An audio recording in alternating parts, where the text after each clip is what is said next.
Well, my Assalamu alaikum, Bakai. Welcome back to the Jollof Football Bantaba YouTube channel, the home of Gambian football. It's your boy again, it's Chama, and it's another Sunday. It's the Gambia Football Show.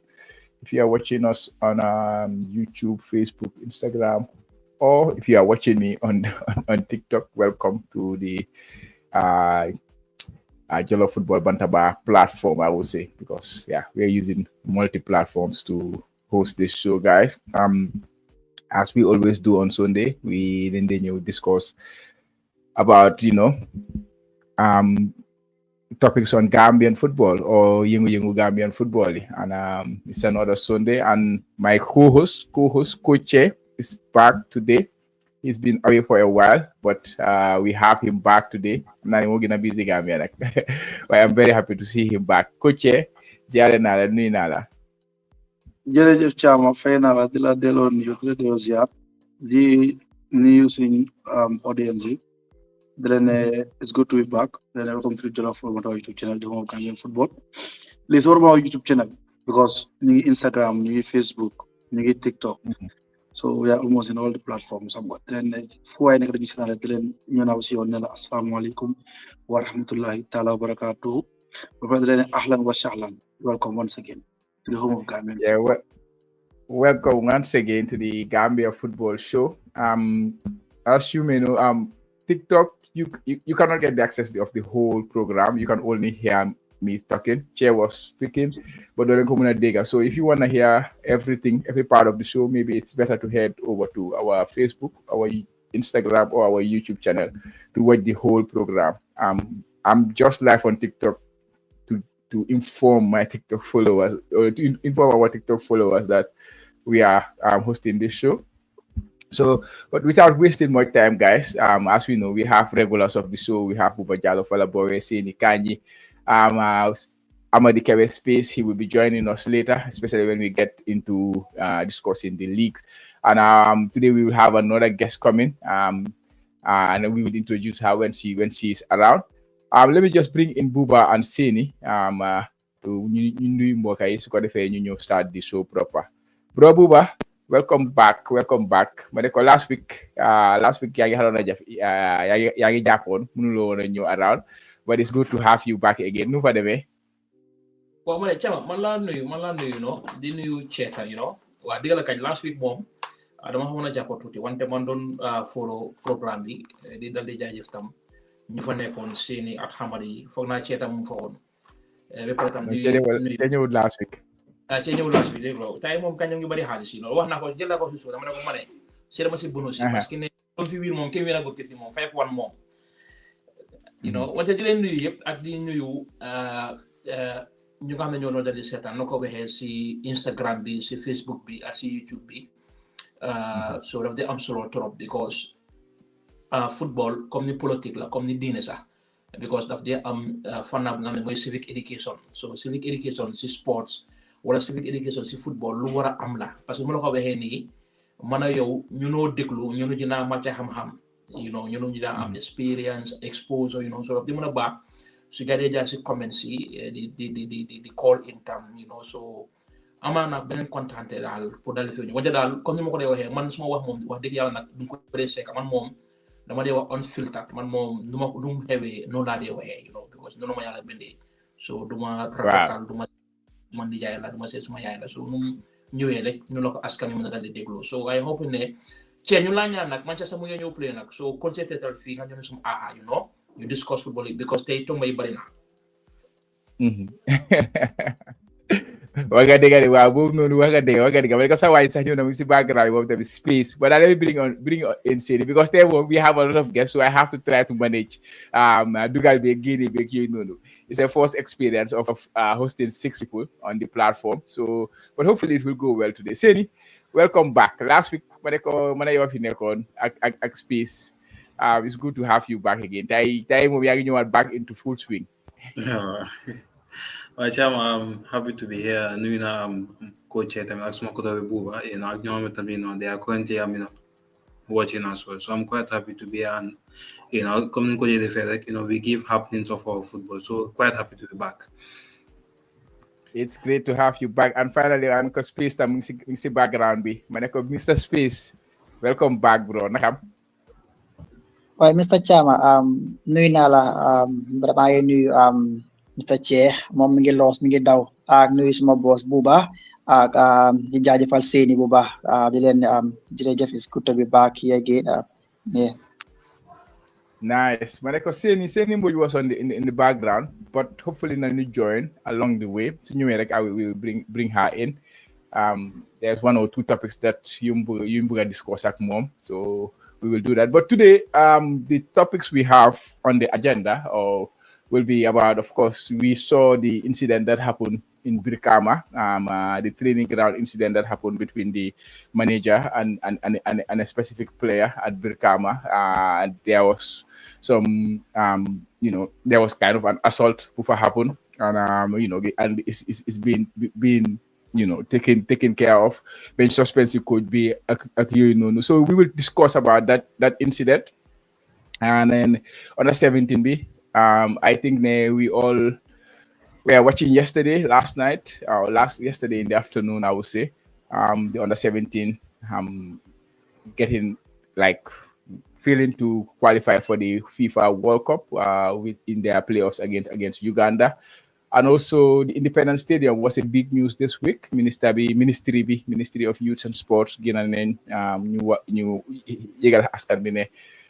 stadium has been given, partial approval, so temporal approval for a couple of games. The upcoming game in the CHAN qualifiers against Algeria, and the female team, their African Cup of Nations qualifiers as well. So those are the two against Tunisia. So those two games are temporarily gonna use this Independent Stadium, and then after that we see what happens. So we will discuss about that, and of course the GFF League is heating up. It's getting very interesting with a lot of players coming back to the league, playing in the league, spaces around. So dinen la lol nonu and ak foreign based players because suma waji mu fi buba mu fi momi tamit nen la ci foreign based players sen lan la gay def over the course of this weekend.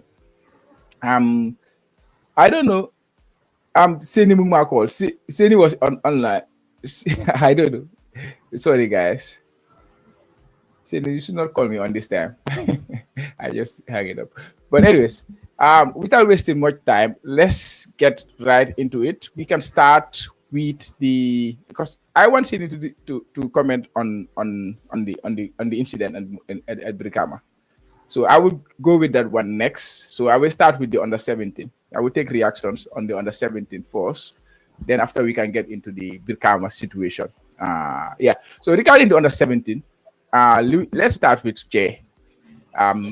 Che, what was your reaction after the results yesterday? How did you feel when you saw the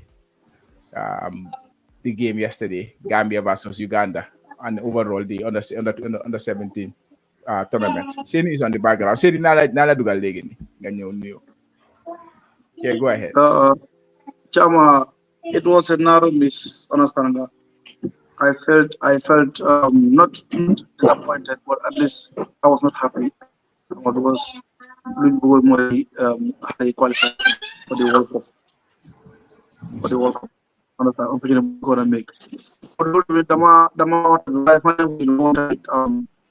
Good job that managed. So many people not go criticize the Qatar. But I think people should understand, should know most of this under 17 tournament. That's one.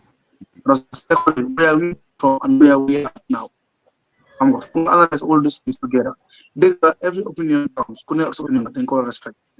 But one time the Mogumne, you tell them it's not about winning the trophy. Understand? These are not under 17, under 23. It's not team playing that. Who is the sole place? Another is developmental. Put them to the other state, to the next level. Understand? And everyone can be out in this. I can see it. There's massive improvement. Understand? There's no quality salary. Although there is no exposure, unlike other countries. Understand? There is a factor. So yeah, man, press conference was understand. I think he made a very, very big statement. Gambia then a youth league, which is very right. Understand, which is very right. Then I say what a bit, Chama, Buamini, so doing and rectify. Since 2009, La Gambia get a play on a 17 AFCON. So 2014, Astafura, 2014 years. That's 11 years ago. 11 years ago, nga absent boobu so nga absent sax nga nekk si moté waaye da nga absent ba pare amuloo benn setup ni ko def ground job understand nga so ñu jéegi-jéegi ñu ngi la tournament jot na nga within 6 weeks nga war a faa def screening war faa def MRI war faa def yeneen yaa dimbale nga dem ba am third place qualifié loolu pour sax gars yi yokk a team si ñu boole la fa understand nga with people so bu ñu am lose key players mu dem muy Francis dem na mu ra indiwaat yeneen players yu inject leen xam nga indiwaat ñu bilan a new team Chama dafa métti team building is very difficult so moo tax man dama congratulate Yaya xam nga he did a good job waaye let the federation especially the technical development committee ñu consider his recommendations I think it's very key and it's very vital but in general I think it was a good tournament for me on my side. Yeah, but I believe Yaya at the tournament really start. He was the one who said he was satisfied with what he had with in terms of preparation. And then after coming to tournament, like we need this. Like I understand from a coach's point of view. That's how we talk. So, yeah. But Hamga, you don't make it too obvious that I am satisfied with everything. Even if you are, like you cannot be too satisfied. And he was the one who made it very clear to the people that he was satisfied with the amount of time he had with the preparation and all that.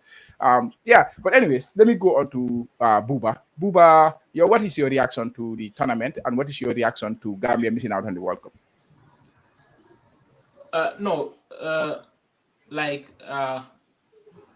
Bad tournament parce que one win out of 4 one win si 4 games loolu lu bon la loolu moom in all léegi nii dañ fi mën a ñëw di ko suga ko di mën a waxtaanaa gars yi because ci wax na setup bi because soo gisee yeneen dëkk yi ñu mën a éega fii mu ñu ne den am the proper setup you understand because of ne yaa ngi am as a federation yaa ngi am sa first term sa second term sa third term so every time su dal di ñëwee rek mun ngaa jël dara jagleel ko inject ko si lu nga xam ne mooy grassroots football so Yaya Mane tey du toog ba tey mu ne ñun den war a dellu si youth football te youth football boobu moom si boppam bokk na suñu nga xam ne ñu ngi ko dal di implement si ñun is a typical example of mooy di Afrique Cup bu nga xam ne play wu ñu ko doon play final bi waroon a play te ñu ajoon final bi ba next week so da ngaa gis ne soo Sénégal even tey Casa Sports ñu ngi war a play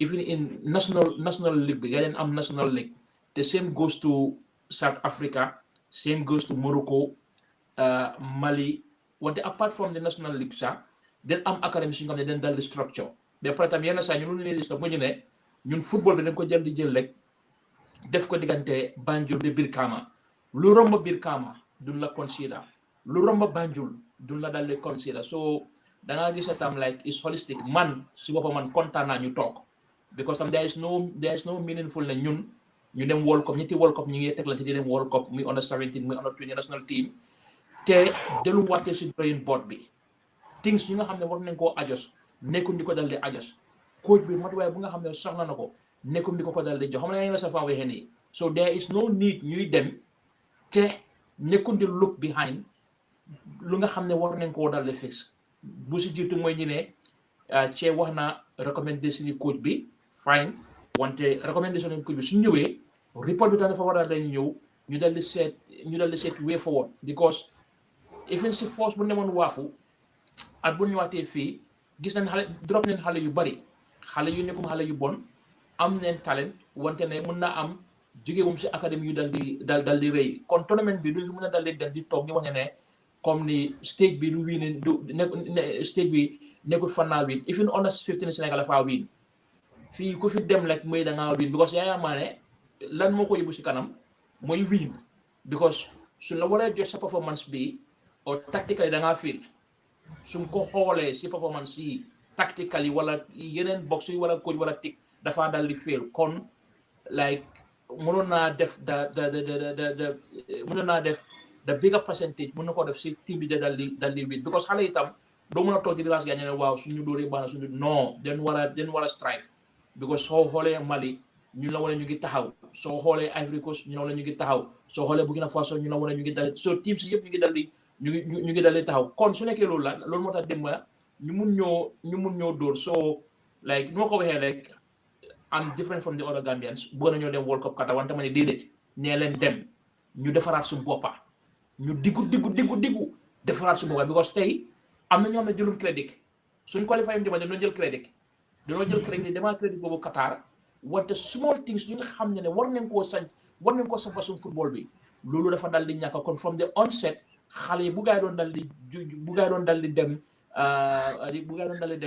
Morocco xamoon ne woon prepare because xale yi like most of them they have bad tournaments that is the right word mun naa am fituntoon ni nga correction Baba Lee na war nañ koo isi ni nga correction Ahmed Njundu because like these are players ñu nga xam ne dañ expect guy because Francis Mendy moom kenn du mën a dimbale team bi wante ne comme ni like daal place itam demutoon full potential lu nga xam ne yaakaaroon naa ko kon lu nga xam ne sum school football war nañ koo gestu sum academic football bi war nañ koo gestu youth league buñ bëgg a isi itam war nañ koo gestu because ñette yooyu yëpp ñoo work hand in glove pour ñu mën a xam ne kon am nañ a national setup te loolu tam war naa dellu si fànnaa jigéen tam looy defal si football góor lekk war nga ko dellu si fànnaa football jigéen caama. Thank you, Buba. Thank you very much. I was trying to because there are some people who are watching us on TikTok. They thought they can hear what you guys are saying, so that's what I wanted to reiterate that from TikTok you cannot hear us. You have to head over to Facebook, Instagram, or YouTube if you want to follow the whole show. On TikTok, I'm the only one who is live right now, just for information's sake, not for the whole program. But I'm sure final guest bi ñëw na Seni xam nga isi ko mu nuyu mbokk before ma move further see about the under 17. Seni nuyu naa la na xam Seni fay naa leen na ngeen def welcome to the channel. Watuma Che ak Buba nuyu naa leen. ñu ngi laa fay yow hold along foofu noonu because very soon we will head over and then discuss about the incident in Birkama. But before ñu dem si loolu noonu how much reaction from Seni and then Space Seni yow how like last week ñëw nañ fi ñu waxtaan fii and we had a very good performance after that I believe before we played our final group game and then we were eliminated. Then we had the second chance to play in the playoffs against Uganda, and then there was hope there as well. That game started well for Gambia, scored an early goal, but they could not build on that early start that they had. How do you feel after Gambia failing to make it to the World Cup? What is your feeling? Well, Chama is disappointing because well, I was happy that we were back to the AFCON again, but let us remind that we have to invest more in grassroots football. This is the foundation or base. So if we have that right, then the rest will be easy. We have to look at structures in place. And the last time I spoke about having a football DNA. These are things we need to look at. Having a youth league as well. We need the structures in place because talent is not the problem. Because the football has become science. So it's important that we have a look at the things we need to do right. So honestly, man, I feel that this was reality. Check for us as a people. So I think that's very important. We invest in grassroots football, and then we shouldn't think that soon for them win the trophy. We have to build a foundation because when you have that right, next 10-15 years, the Gambian national team will be much more competitive. So honestly, I'm not disappointed. But again, the a reality check. And time it new I'm reminded that we have to invest more in grassroots football. So honestly, we could see that the boys are really good, but collectively as a unit, ultimately was a problem. Fine, I'm not a coach, but I mean, we can understand these things that there were things lagging again. So honestly, it's disappointing. But again, I'm happy that Gambia was back again after the last time we were in the under 17 AFCON was in 2011.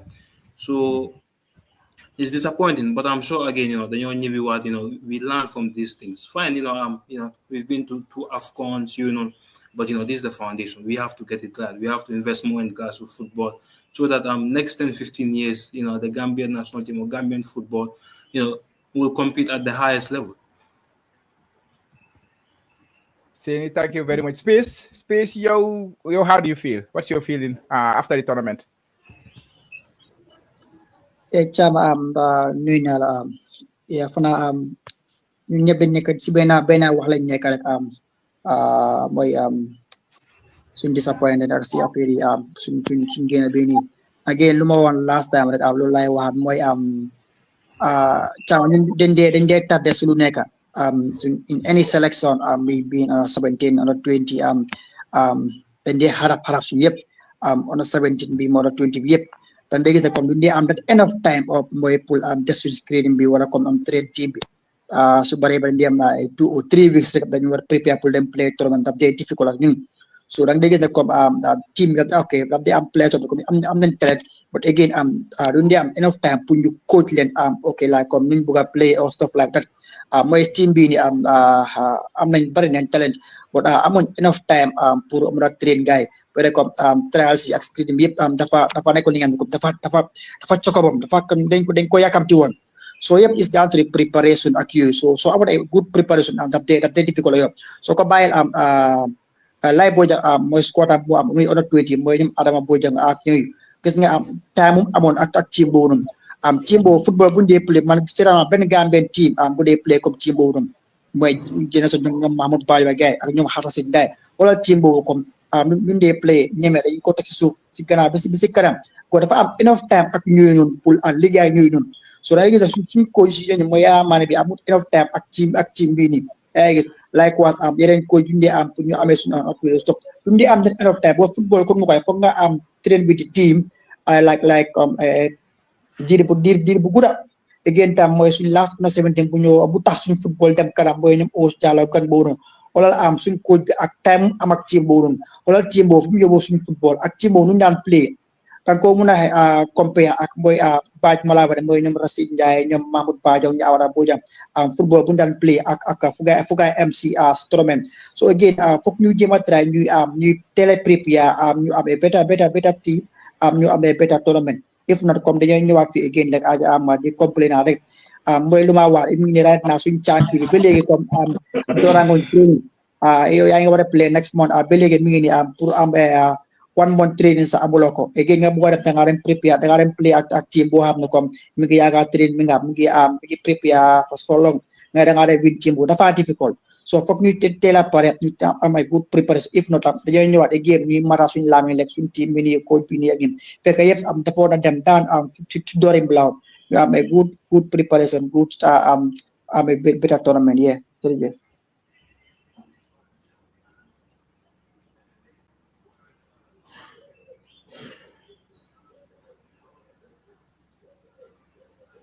Sorry, maa ngi Chama dégg nga la de. dafa mel ni yaa ngi freeze yaa ma dégg waaye space wala dégg so yeah thank you Seni yow tamit xam naa ne you follow the under 17 do you have anything to say on the under 17 throughout the tournament?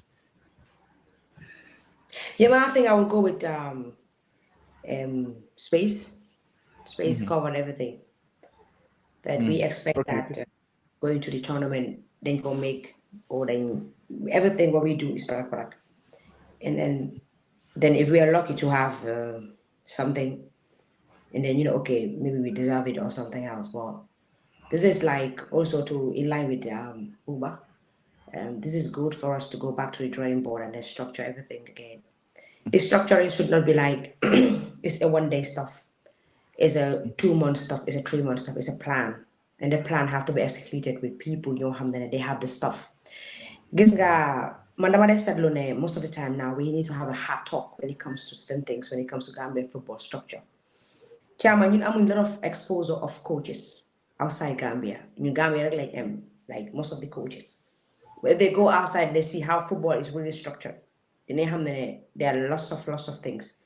When it comes to percentage, 60 to 35.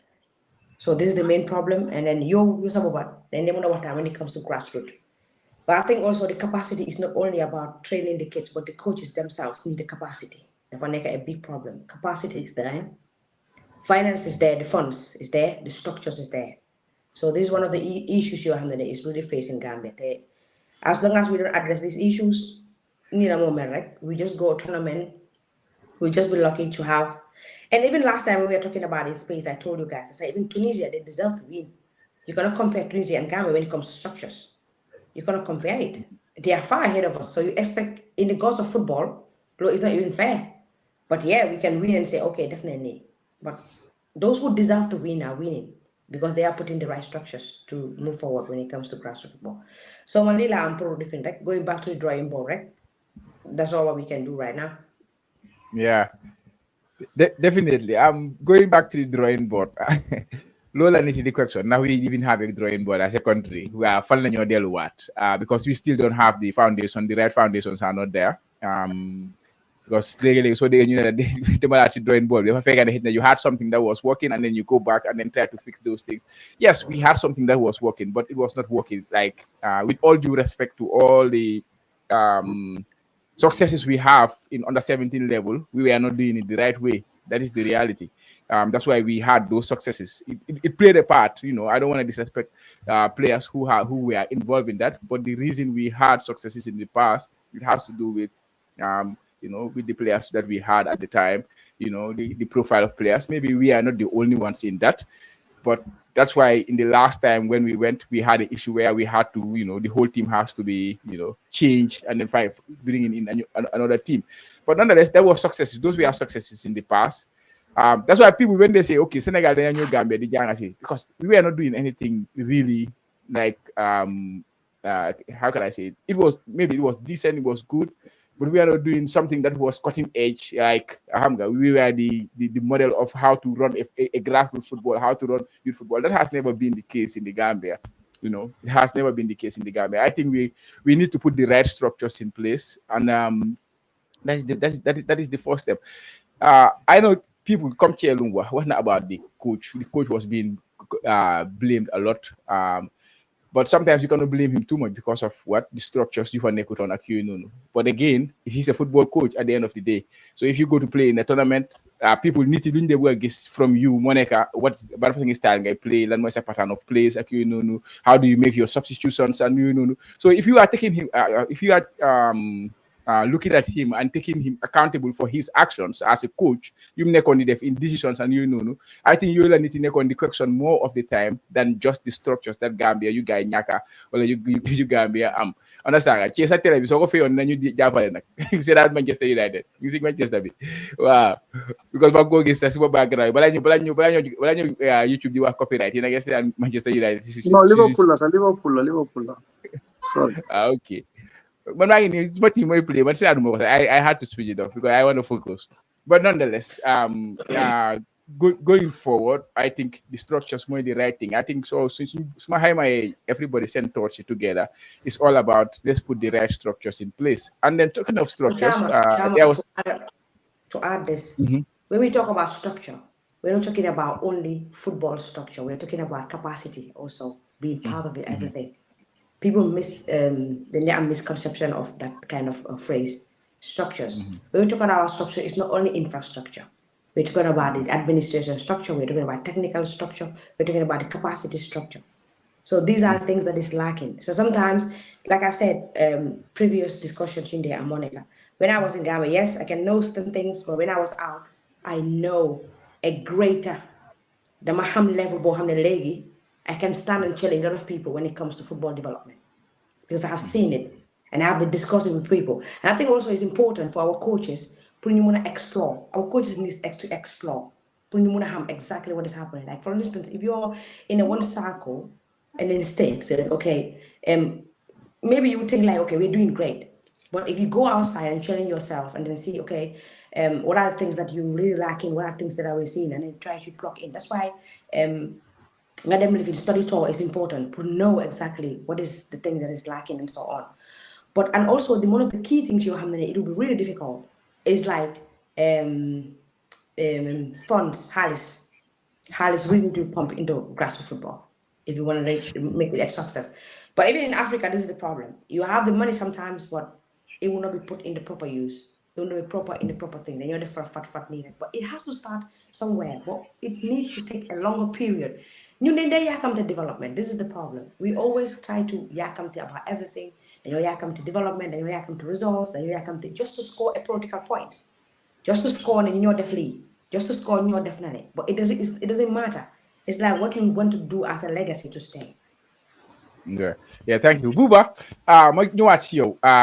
talking of structures, talking of foundation, we saw the day say an interview, 44. He had a very good interview with first vice president, and then trying to ask about the in terms of youth football, in terms of grassroots football, what is the country doing? And I'm sure that you are following this story because you have been, I think you have been in contact with them about that, the money accruing. But you're from the interview with Fo, Boom ak Bakary, yow lan nga si jëlee, lan nga si jàngatee, Buba. Yaa ngi mute. Wax dëgg yàlla déglu ma interview bi. Start naa ko déglu ma ko because I felt betrayed. You understand? I felt betrayed ne man question si ma la tegay it was a national question la tegay. You understand? It was a general question la tegay. Ubbi nañ suma email, read nañ suma email, Bakary Jammeh read na suma email. So instead of moom bu ñëw tangibly mu ne ma ne lii at lii dañ nekk ci dali doxal si ground bi, you know, guys arrange interview outside. You understand? Arrange interview outside ba pare ba léegi tontuwum suma question bi, which is a comme ni dafa nekk bad blood, you know, because sometimes emotion dafa dal di duga because yeah, but to clarify, but I got yeah, like the question, what do you want to know? What in particular, what in specific, what is the specific question that you wanted to know from them in terms of grassroots football? So if anything, we don't understand half the context of what you are talking about. Okay, suma anglais bahut nak wante xama set email bi. Xama set email bi. Xam nga ci mom at why ko binadi yow nga xam nga binal lan la di question bi nga la tere da cham yow sa ci waaw war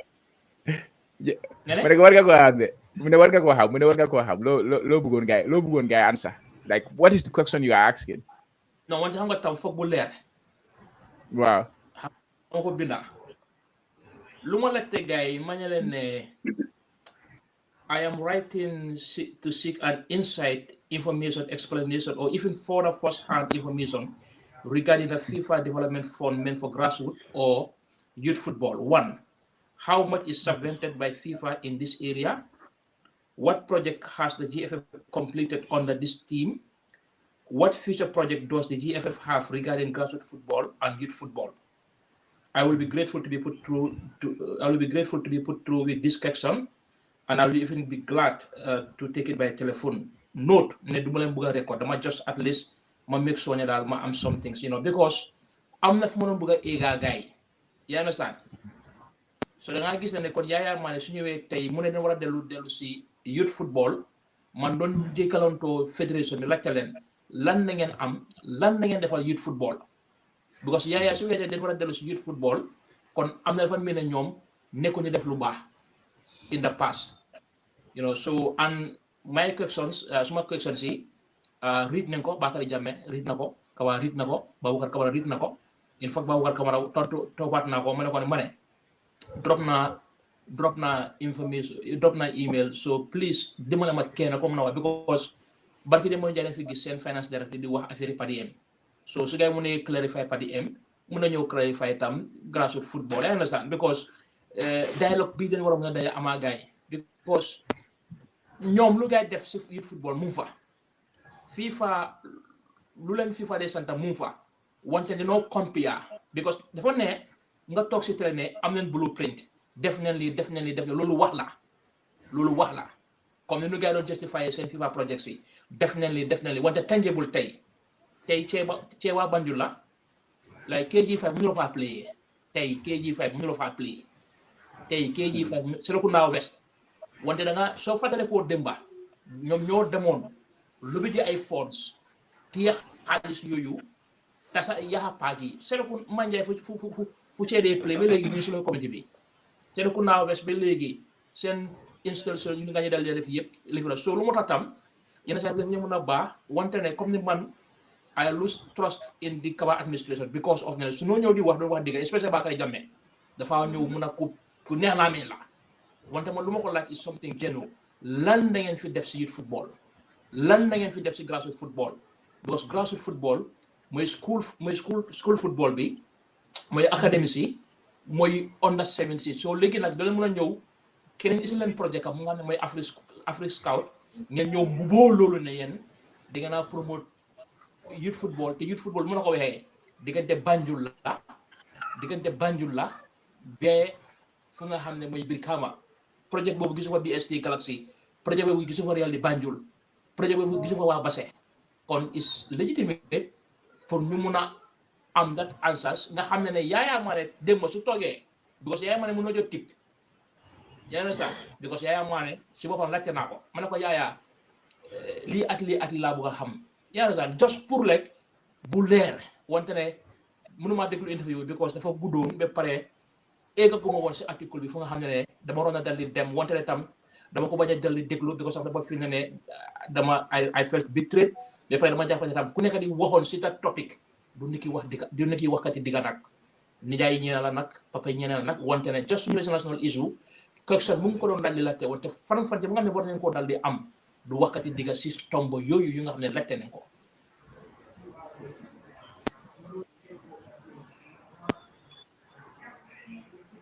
Che, do you have anything to add on the under 17 before you move on to the Birkama case? Because I don't want to go too deep into the football side of things, but just the umbrella like look over that. Wow. Yeah, regarding the structure, you know what? Understand? Saying I think you get into details, but senior structure, everything, it entails everything.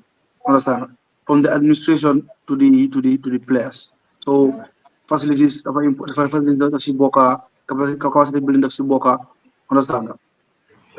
Scouting, everything entails on the structures, understand that, of when you want to build in football. Because youth football, class football, more football. Understand? Because you have to danger nursery school, primary school, junior school, them high school, doga them college, university. So Luneka, but it should be the bottom top approach. Understand that? So I think every let us put everything on the table. Everything involved, everyone involved in football, then you know put on the table. Understand? But the federation should be the architect of it. Understand? Council be and also the government should come together with the federation, you have a plan. Understand? Therefore, everything you take keneen ku ñëw dina am contingency plan bu fi nekk that's the way forward so man loolu amoon say yokk rek. Okay. Yes, Buba. waaw bëggoon naa yokk dara rek lu cee wax ñaari incident yi nga xam ne Germany den féeroon seen youth category o den féeroon si senior national team bi Germany England Spain bu gaay féeroon seen senior category bi gaa yi dañu delluwaat si grassroots bi yaa understand foofu la gaa yi dooree waat foofu la gaa yi make lot of changes muy Germany muy Spain at muy Germany Spain at England ba pare tam léegi nii Afrique bi tam sax ifin Mauritanie bu nga xam ne ñoom ñu si lu nekka ifin seen AFCON team bi sax am nañ place yoo xam ne jëlee leen si bitim réew de wante gaa yi delluwaat si seen grassroots bi la gaa yi delluwaat like foundation boobu la gaay ikati soo xoolee tey like doo mën a jël exemple yi Ghana doo mën a jël exemple yi Nigeria xoolal tey under 20 bi gisuloo leen fa you understand under 17 bi gisuloo leen fa under 20 bi gisuloo leen fa because jamono boobu dañ doon fulal loo structure boobu dañ doon fulal loo grassroots wante léegi nii doo mën a use as a yardstick wante ne pour ñu mën a contracts ñu mën a compter like dëkk yi nga xam ne mooy Mauritanie bu la dali jege ñoom dafa lu nga xam ne loolu laa bëggoon a wax like Thank you, Buba. Thank you, Buba. Well, you move on. You them to the next topic. I think spending a lot of time, Fini. So you move on. You them to the topic, the incident that happened in Birkama. Given the press release or given the press release from Birkama. Or like if I just read that one. The management of Birkama United Football Club BUFC and Birkama Sports Committee regret to announce an unfortunate incident that occurred at the training ground involving a female player and the manager of our women's team, that is Madiba Singate. So that was the incident that happened in Birkama, and then the team manager, which is Madiba, resulted in injuries to the female player. The assault resulted in the injuries to the female player, and then the manager has been suspended for now, and then investigation is ongoing about the situation, which is a very, very like unwelcome situation, I would say, because this is not what football is about, especially when it comes to one team having the manager assaulting a player. Even in male football, it's not happening, especially now in female football, in male female football. And this one I will start with Seni, definitely, because Seni has a vast experience. Seni Bud. We have two Senis here today, so I have to be specific. Seni has vast experience when it comes to safeguarding. I believe Seni was the first Gambian to complete the certificate of safeguarding in the Gambia before she left.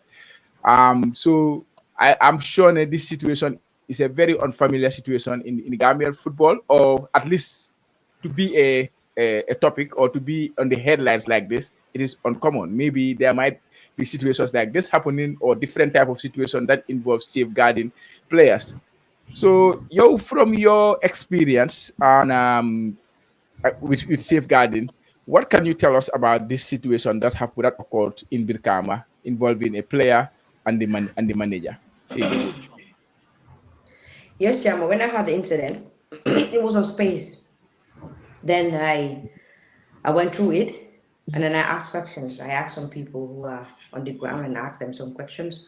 What really happens, and then exactly how is the nature of that, even the structure of the team. And this, like you said, because I've wrote on my Facebook and I've said a lot of things regarding safeguarding since before leaving my job as the senior women's coordinator and the safeguarding officer for women's side. I've said this, that many a times that women's football are facing such physical, sexual abuse, bullying, all those things. But let's talk about it in this context. In our society, in general, we allow these things like bullying, beating your younger sisters, or beating your elder sisters, or doing something like fighting. This is something that we are normalized. This is really common in us. It's really common. So we take it as because we have seen a lot of series of cases, fathers hitting, killing their female child. I've seen, I don't know, in coastal area or whatsoever in Passe. But at the end, what is the case results? Nobody will know at the end. This is the reality. So now some people, it will normal. Okay, we'll resolve it and so on, so on. But if you come into the modern world right now, these are unacceptable. This is why FIFA is really restricted and said, look, we are not accepting any violence. This is not only female football. This is both male and female, because both male and female felt the same, or they will also be abused in the same way. Because sometimes when coaches, the way they shout on the kids is unacceptable in football. This is why now in coaching capacity building, every coaching capacity building, whether it's grassroots or whether it's number 1, number 2, or Sea-Land team, you must complete the FIFA safeguarding. Absolutely. You must Yeah. complete it. You must do the course. You must. I can't It's not say. yes. You must do the course. That in particular in women's football, because even in national team it happens. So there are lots of things involved. So which is unfortunate that I started this course for like 2 years. I did it with Open University in the UK for 2 years, and it was a very, very important course for me because I feel like I'm a mother, and also I have to be protecting my own children from such issues. But coming back to the topic of the Brikama one, it's really unfortunate to see a manager hitting a female child. I will not even use the name a player, but a female child, someone's daughter, someone's niece, someone's sister. Is really wrong, Chama. It's really, really wrong. And it should not be acceptable. Yeah, I've seen Brikama have done a statement, and which is very timely. This is great because they didn't wait like till 2 or 3 days, but they make it immediately to show the people that we are really concerned about the incident happening in our training ground. It's unacceptable, and we're going to make an investigation. And I'm going to follow this case till the end. And that guy or that team manager who have done this physical abuse should be face justice, because the CPA, I even contacted someone from CPA and asked, what are some of the consequences that if you have hit a child? Because it's in connection with the laws of the Gambia through the child protection and gender-based violence. Because Chama, let me also speak in my local language. Lii dafa nekk loo xam ne ñun dañ ko def mu normal, most especially duñ dee comfortable pour waxtaanee lii, and lii xale yu bëri muy góor muy jigéen mu ngi face this kind of abuse. ñu ngi ko demee dangaa gis ñoo xam ne dañoo yuuxu si kaw xale comme mooy loolu du mën a yuuxu sax comme in this world xootee ko si kaw xale, that how they say it. def yoo xam ne di jàppat raka di dóor mag di dóor raka dafa normal suñ lii, but loolu normal a tut si àdduna bi léegi duñ ko jël. This is the problem, that even in the country we have laws yoo xam ne duñ ko dee follow, laws yi ñu foofu noonu. Because I also in Gambia demoon na am child protection alliance living workshop, which was really helpful. They're really doing a good job. So lii dafa nekk loo xam ne is happening in women's football. Some women are being physically abused, some women are being emotionally abused. If you talk about emotional abuse, it's like some of them are being threatened that if you do this or if you say this is not going to happen. Maybe you're not going to play. If the girl child wants to play football and then she is emotionally abused, lan mooy xew coach bi daf laa wax nii ak nii dina threaten. But new since society they can normalize. Since society say when you sexual abuse, that they don't take it seriously. And a lot of girls, a lot of female child, you get buy football. Some of them they don't buy football. This girl is going, she's feeling very bad right now because I find it okay. Why manager be what my do for some door bini? Maybe didn't buy, maybe didn't play, maybe didn't go get okay. I'm gonna hate this guy forever, or I'm gonna hate managers union, or they are the same because they will have the same perceptions and boy. So the never loo xam ne dañ ko war a génne ci society bi. Gis nga Chama dama dee wax lii, but sorry systema guy, I'm proud dama ko def fu nekk, I'm proud to be African and Gambian, but ñun respect guñ xale ci suñ continent bi, ñun respect guñ xale, respect guñ jigéen suñ xale yi the way we treat them is really bad, and then we have to change it. Sometimes they nekk a threat ci ñun booba mu ngi nii mu ngi liggéey xale yi, he is knowing what I'm saying right now. Ne dangaa dem feel certain way of how perception being there am in African is one gis leen maybe sometimes a lot of parents are facing this here in Europe, and they wonder because no la ñu dee gisee ne suñ gisee for this kind of case or gis law dañ dee dóor seen xale or whatsoever fekk du noonu. We have to stay away from these things. Dafa am loo xam ne easy wul pour ami xale, easy wul pour wokk sa jigéen sax jigéen dafa neewul affaire. Women's football players neewuñ affaire sometimes the way they behave, or sometimes nuñ mel doo dee am that patient comme góor yi most especially to demonstrate certain technical drills. So I explain a guy, the way it is easier for the men or for the boys to understand is different for the female child or the female players to understand, because seen capacity bi lu mu dee mel la. So dafa ne am na danga am tolerance, for nga am that resilience with them, for nga am dal ak ñoom sooy liggéey ak ñoom. Female football lu muy the main challenges lu moo tax góor yi mënuñoo liggéey ak guy. So Lee also get discouraged because in Sierra Leone they have banned a coach FIFA ban nañ ko in Congo ban nañ coach boobu sexual abuse la sexual harassment so these are discouraging a lot of female players because ñu ngi advocate like I wrote on my Facebook page and I said ñun ñu ngi advocating we are empowering we are making sure female footballers we want more numbers to be increased and if such happening so that means we are discouraging hundreds of them and said no I'm not going to do it so if this is going viral and many girls are watching these things and many girls are seeing this on social media what would they say oh man duma play because so they may training what parents what would they say oh small doom so they may dañ ko gaañ wala dañ ko dóor so li affect na the female football development so li loo xam ne nag dañ ko ñaawlu naa ko trop man te xam naa ne fii ñu bëri ñun ñëpp fii ñu fi nekk ñaawlu nañ ko and lii we have to set the standard Gambia dañ bëgg fi maslaha loo happen rek doo ko ono di kapet du happen duñ ko gisaat duñ ko déggaat but bii they have to set the standard ba pare ba pare gisuma statement on the player association. No, we get there. You can ask Chair Mumfi. So you can ask that question. We get there. So, but anyways, before we let them see next, because of course, and I will confirm on Malone because as far as I know, he is part of the Players Association. I've never spoken to Players Association. So, see all the content. So, Chair, can you clarify that about Players Association? Let me take it back then. Chair, clarify. Chama, do you want me to come? What is the force? Model Association? No. Yeah, like because they never indicate Chair when book with Player Association. So, what am I man? How Malone? Understand? So, Musuma want to book with Player Association. Exactly. Okay, that is clear now. So now, what is your reaction to the situation with Birkama? And what has the Players Association? What is the Players Association's position regarding this? Okay, Chairman Lulu Muna Sauratondu. Regarding the incident, it's rather unfortunate, understand that. So I think Muhabun, they can accept. Especially commotion with this modern generation will tell me this how to call it gender-based violence will be negative advocate is not acceptable. But learn time when you are more lack of professionalism the happen feeling. With the more could have incident I think this is Madiba or something like that. Understand? That's from him. Secondly, Moy, what is his TOR? He's a team manager. What is on his TOR? What are his role and responsibility for the team? Your needs to be checked.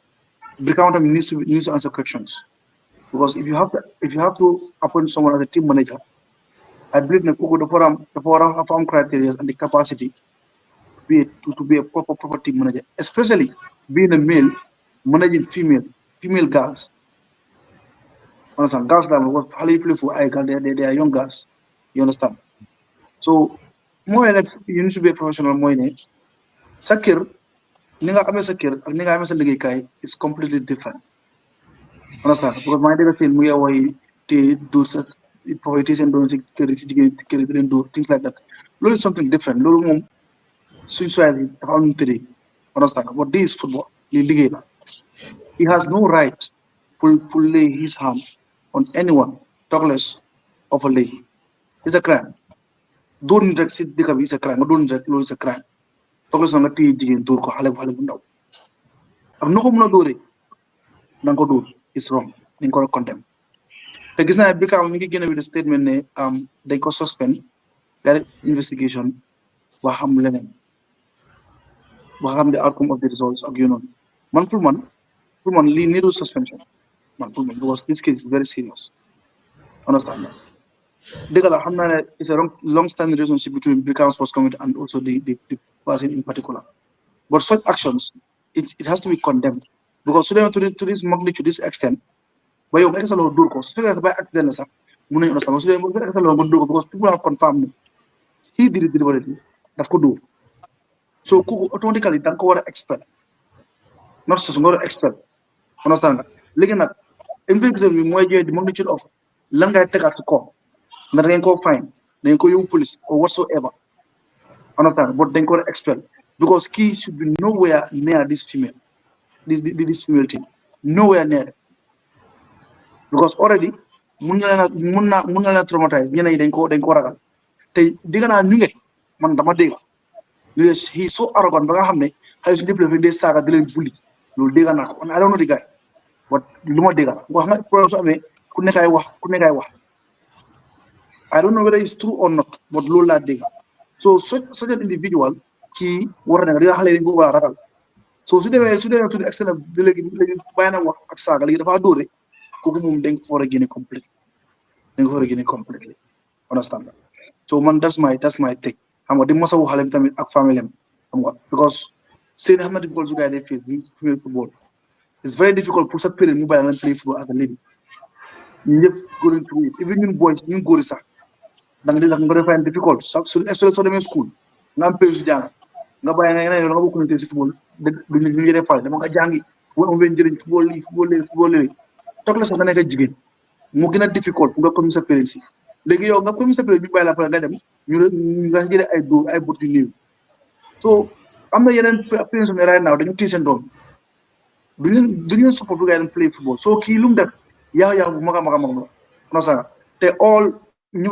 ko condemn being Brikama even the players association def nañ statement even GFF si boppam they should come out with a statement man pour ma they should come out with a statement but other they are the one running football but maybe ñoom tamit they are just doing that investigations because tamit bu jël top binda or wax maybe they are doing the investigation on the ground after they might come and make a publication about it okay regarding the players association I think they've come on about they've posted like almost 1 hour ago regarding this issue okay Seni yaa ma la question about players association naman bokatuma fa okay it's not like ne bokatuma fa but if you go to the record books of the federation currently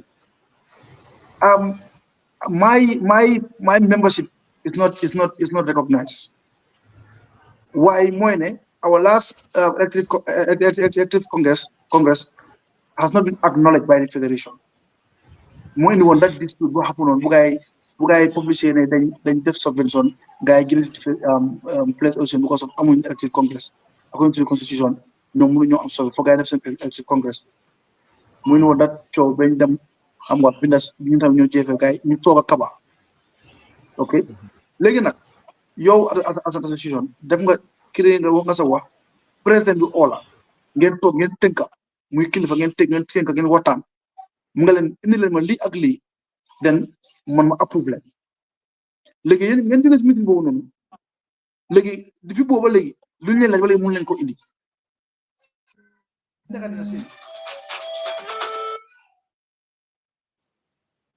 man li ma stand is very clear su may liggéey damaa liggéey si loo xam ne dafa teg si yoon ñun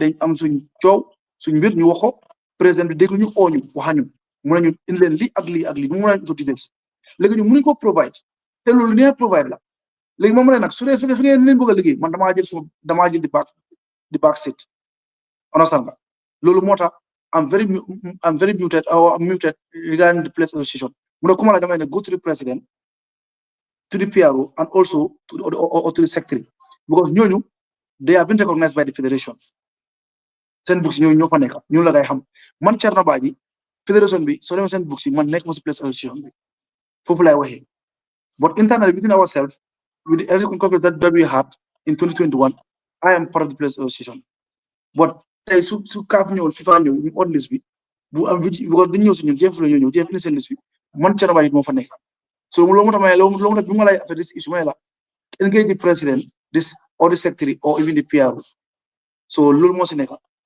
this is my stand soo gisee president am no more active there this is my stand lu ñu wax defuñ ko lu ñu président sax defuñ ko loolu moo tax ma jël di back seat so this it but gars yi def nañ post bu yàggu ni di wax affaire matin di ko ñaawlu trop so Seni, are you satisfied with that? And I'm move to Buba. Yeah, I'm satisfied with it. I know he cried himself. It was a joke. I didn't even know much about player association because he grew up with that.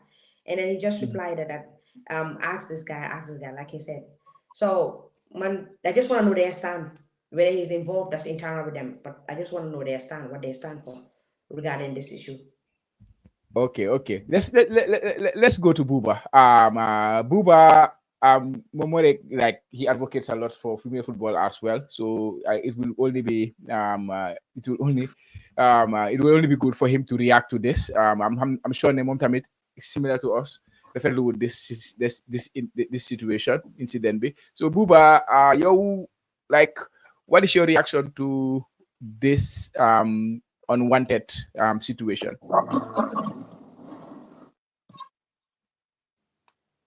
Muted. mbir bi xew na mbir bi xew na wante ne tam dama bëgg a blame journalist yi because xawma xale bi the age su fekkente ne xale la under 18 there is no need ñuy seenatala mi noonu you understand mun nañ ko xam naka nañ ko di mën a def danga ko di am na yenn graphique yu ko you understand nga xam ne kanam bi du génna wala sa viewer discretion is also very important. Well, is because comme ni man dama yakamti break news bi because anything lu publish internet bi la dafa dee des yaa ngi so léegi tam xale bi war nañ ko jox privacy bi bun bina turam bun sakulet nataalam yaa ngi because ne ko ne ñëpp ñoo dem na start that kind of nataal yaa ngi wante is good tam the picture is made available to the police in case police amee so loolu tam na si journalist tam bàyyi xel as much as ne bëgg nga ko def breaking news bëgg nga ko share wante tam xale bi am na privacy with the image ak turam mun ngaa publish tur bi rek nga nuba santa bi wala def santa bi nuba turam bi because loolu yëpp is privacy because even in the safeguard instance tam loolu tam war naa mun a am you understand so ñëwee in the safeguarding department bi sometimes then they am Kenya like attached to the national team wala attached to the club. You understand? Wante ne seeni mu ngi wax like this child phone, this child protection. You understand? Safeguard si tam dañ mën a war a liggéeyaa ñooñu tam nga xam ne ñoom ñooy am meetings ñoom ñooy fole case yi tam outside the club. Club yi mën naa am all safeguard office am de wante ne tam national tam war naa am ku nga xam ne kooku mun naa press the alarm button. You understand? Federation bi dafa yaatu am nañ the women xam naka la ko gay tuddee you understand I was expecting ne tam ñoom tam nu ko cee waxee jàppana xel bëgg nañoo jéemal daal di gëstu de wante ne tam immediately bindal letter nga condemn ko because dafa carry weight because xam nañ dañu bu nga xam ne lu ngay dal si xale yi si national team si first division si second division because ñu ngi fu nekk ñoom di women under the federation bi ñu ngi fu nekk wante tam rafet na tey seen président bi wala federation bi because barki de mondial fi Adama Barrow dang score hat-trick léegi dañ ko publish direct you understand so day xam naa ci fu ma waxee ne comme ne mën nañoo xaar dal di ñu dal génne wante ne ñoom federation bi suñ ko dal di publisher suñ ko dal di continuer dafa wane ne ok like throughout the games tey like dinañ nekk in solidarity with the player like dinañ make sure ne daal ñoom tërëreetum ko because da nga am FIFA am CAF nga am fédération bi kon ñoom tam su ko gay condamné rek da message dafa dal di living so jarut ñu ne justice for Nima or justice for Dakar ni ko seeni waxee like abuse bi daf dee dal di bari the sexual abuse the emotional abuse the psychological abuse loolu yëpp daf dee dal di xem kon lan moo nekk dal di nekk safara bi ne leen am moo femelle moo jigéen ñu nga xam ne ñooy ñëw naju si national team bi mooy ñëw naju di nekk team doctor si club level ñu nekk assistant coach si lifi nii because di moo jigéen ñuy mën a dal di am dina mën a dal di bridge that gap ne like the gap of abuse because ne liggéeyaa jigéen in every department dafa dal di métti Adama Barrow si boppam ñaata scandale lañ fi dal di am ñu ngi ko investigate bi ëllëg mun ngaa dee caba tey nga ci la 50 years soo ñëwaatee da ngaa fekk investigate tuñ ko fédération bi tam ñaata case bi gaa am ñu ngi ko investigate so Birkama dañoo ñëw rek ñu ngi investigate because lu ko suñu waxee because dañ ko dee dafa nekk suñ biir culture la tey da ngaa gis booy bi sax dafa dam si ko yaayam sax mu ne ko yàlla ñu ngi fa amanke because of den bañ bu grow into bubbles den dee bañ social media li fi ko you understand léegi instead of góor bi balalu aha xale bi sax xale baa ko dem ne balalu aha xam nga because da ngaa gis ñu nga biiral bu def si suuf ñu waxtaane ko nga rëy nik wax sam tamit fi ngay dee publish ñu ne dawal moto yooyu ñu ba léegi police mënut a la téye loolu laa wax mun naa dee 50 years moo ñëwaat ñu ngi investigate lii because investigation bu jógee woon si fédération bi awaa that alleged incident ana report bi da nga gis report bi gisuloo ko so kun dóor kun gaañ kooku moo dalee bi wante ne in the broader space wala seeni kat yi dal ñu léegi ma ñu ne like this safeguard course dañ ko war a dal make available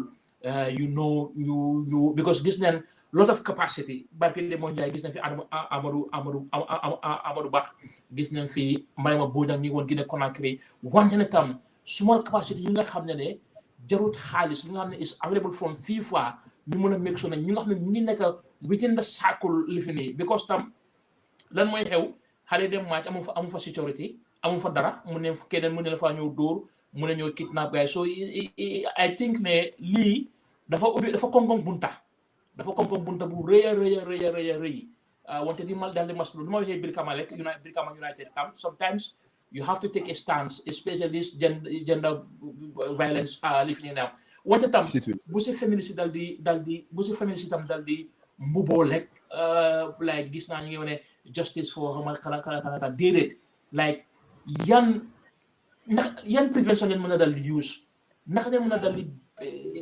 problems yooyu bu mu dal di mën a am loolu through dialogue la through tam ñu am more female participants jigéen ñi ñu nga xam ne ñu ngi dal di nekk si because ni ko seeni waxee daf is clear example ku bi dafa ñëw laa sa ween bi ku bi dafa ñëw ray la ku bi dafa ñëw soy sangu bu dugga fa wante ne these things are not been even daf dee xew England daf dee xew Germany gis nga documentaire moo la yónnee woon Gabon man boobu dañ ko dal di tëj dafa ñëw tidda xale yu góor yi so the level of is a very sensitive topic wante ne baax na bu xew ñu jël di brighter approach mun a am seeni kaañi mun a am seeni mbóoj seeni kaañi def na course bi tam like ñoom senira like is open up that discussion tam yaa understand because nu ma ko waxee like it's not a safe place pour xale bi definitely dañ ko war a dal di suspend man bi dañ ko war a dal di suspend warut a come close to any football yi jigéen moom warut faa dal di jege wante tam dina carry weight suñu amee message from the federation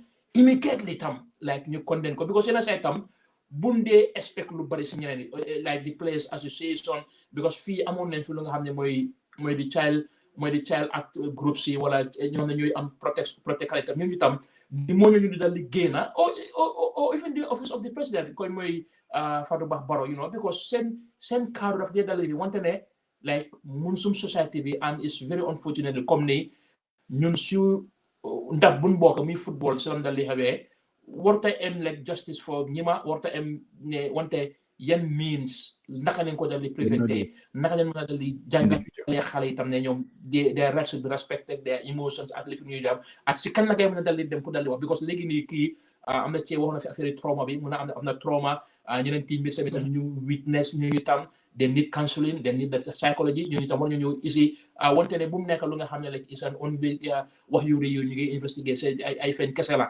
kii su fi ngay investiguer yëpp depuis batch fixi boobu tey yëpp yàlla xamul kenn gënu fi report lu ko saale si Adama Barrow lu ko saale si Bakary Badji kenn gënu fi report so su ñëwee ne ñu ngi see investiguer wax yu bari kese la so na ngay make decision bi and public am glad ne comme ni seeni as a safeguard member FIFA like dina follow this incident to the maximum ñu ngi dal di maslu xale bi nu ma ko waxee tam yéen journaliste tam yéen caama journaliste tam su gars yi partage nu ma journaliste de nu ma journaliste dégg nga nu ma journaliste moom si boppam mooy journaliste yow yaa journaliste nga bëgg ma saari man nu ma journaliste de anyways ma def si seeni kaay seeni yow tamit like yow recently yow tamit complete on nga that FIFA course xam nga man lu may gënoon a jaaxal sax mooy like is the coach moom kenn moo nekkoon si case boobu noonu wala moom kenn moo nekkoon si field boobu noonu because when it comes to safeguarding you know very well then they even avoid one person mu nekk su fekkee ne xale la minor la su fekkee ne jigéen la then they avoid pour nga nekk together yow kenn nga nekk with the group together understand I don't know what was the case, what was the situation. I don't know the full details, the full extent of the details. But yo, Seni Kanyi, yo, what's your reaction to this? Well, Chama, I think this is uncalled for. Really, this is a shameful act. You understand. And again, this goes back to you know, sensitization as well. Clubs have a role to play in this because now you understand that the game has gone and you need to understand things as well. So honestly, I think this is uncalled for. And Tamit, the GFF and the CPA etc. New Tamit, can help organize sports as well because those involved in football have to understand these things because um you know those Amut will continue having the same issue. And honestly, for me, I condemn it because at the end of the day, football doesn't call for violence. And Lee, honestly, Lee is a shameful act. They believe that the full wrath of the law has to be taken because Lee cannot go scot free because maybe I'm continuing and then there are others who can have it done again. So I'm not believing that the full wrath of the law has to be in place. And Tamit, clubs can help in this regard as well. I'm the sensitization. You know um you know um you know sensitization. I'm considering there are guys involved in it as well. So honestly, for me, I condemn it and Tamit. Justice has to be served. Justice has to be served. Chama, Because let for me what touch you on. space I don't space want to touch them. because safeguarding is really broad. The very. Yeah, I don't Seri, want to how touch you it. know that? Seri, when it comes to Yeah, the safeguarding thing, Seri, I want us to have maybe during the week we can have yeah, a just want to hear you talk you yeah. want to answer more because we have a lot of topics you want to cover today. So small Mhm. if it and then it will be difficult to cover To all cover the up other some topics, topics. yeah. So Yeah. let me wrap up because yeah, and asthma. Okay. I have Okay. to create a That's space all right. here in the toy room. Yeah, but to close it up, like Monica, what we're talking about, we're all in line with the safeguarding because people also understand safeguarding is not the only necessarily safeguarding person. Monica, the person who's responsible for safeguarding. Everybody Yeah. is a guardian. Around. Even the The parents. Yeah. safeguarding officer might be the individual who did the cause. Because Cosby, it was the first time for FIFA to introduce this to member associations. And it was 2 years. It was a very long living process. You learn a lot of cases, you learn different cases. It's not like you are an investigator or in the police, but it's something like it's a report writing. So report writing, you need to have a committee. They will try to give you guys cases which you will track in. Like for instance, I'll give you an example. Every club need to have a safeguarding officer. It started last time. I'm on Nenko, started Nenko, even the youth football team. I'm on the how they represent. Some of them called me to make a group chat. I will at least share. I also have some people with regards to their final exam, final test live because it's different from the FIFA one, but this one, which Senikani is involved. Them kind of the last cases boo xam ne da ko war a lifin sometimes it's tough but ko mën a pass but comme ni ma ko waxee rek moo nekka ñun suñ society more normalized lii it's not about even the football comme ci ni ko waxee suñ society more normalized dóor nit dóor dañ ko normalize dangaa gis xale bu ndaw nga news ko ñun dañ normalize loolu in Gambia in Africa in general let's start from that perspective and this is the way of how we ñun ñëpp ñu ko miinee you understand but when it comes to the West things will change because loolu su nekkoon kii la time bi moo def lii dama ko doon yërëm time bi because ko leen ko pangangum benn side cegangum instant dangaa gis taf because it will be the worst thing. They don't joke with this thing, Chama, you know very well. So now it's not only about the grass. So we say grass because they are vulnerable. Jigéen dafa vulnerable, xale dafa vulnerable. Koo xam ne comme yéen góor yi you are not vulnerable because you can defend yourself. But look at that girl and that guy, how tall he is, how fit he is. So ko dóore obviously daf ko gaañ. Definitely living and be mu néew. So the reality is right now, man, I will text myself because taroon naa ko. But I Gambia no mer Chama sometimes. This is the problem. This is the mindset we have. He's equipped with everything to give it back. Oh no, Buldega neko def ni. I volunteer myself. Saying Kanye is here. I think Khalid or something. Sahalay. Yeah. Open a group of safeguarding. Put discussion about how best we can try to engage more people. Talk about safeguarding. You know, they have interest in that field because like, football is beyond even psychologists. Even the way of reporting, the way of investigating things, not only about the club, but even in the national team. That's what I am. Last time I tried to do it, but it was unfortunate. They didn't know the importance. Oh no, we're busy with this. Oh no, we're busy with that. But this is the reality. They full certain things. They full. But case what happen or serious thing happen, time only full. But I think going forward, like what Buba said, from now on, people will really full out this and then know that Lee is unacceptable in our society. So mobile and Fini, maybe we'll have during the weekend, we'll have a great time that we talk about the specific aspect of safeguarding and the role of reporting and who to report to and then what you can do and how confidentiality it. Buba wanted I'm sorry, and he was very right.